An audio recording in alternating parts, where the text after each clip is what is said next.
No nii, head osalejad.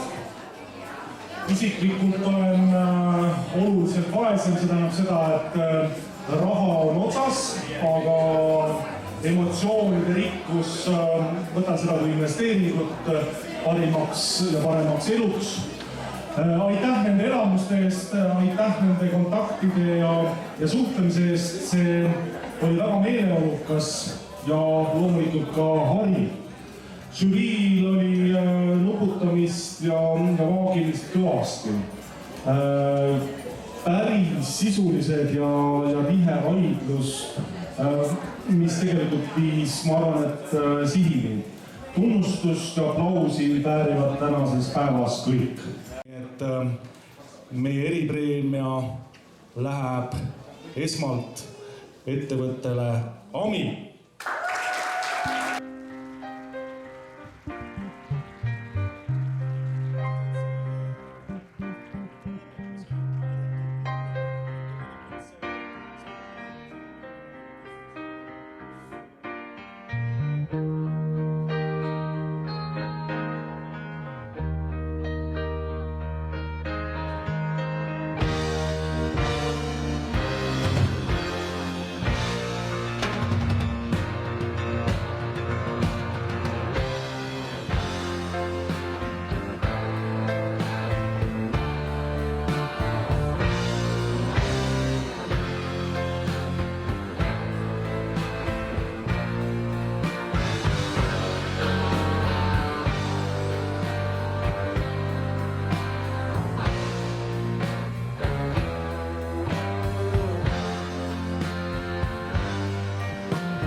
Õpilasfirma.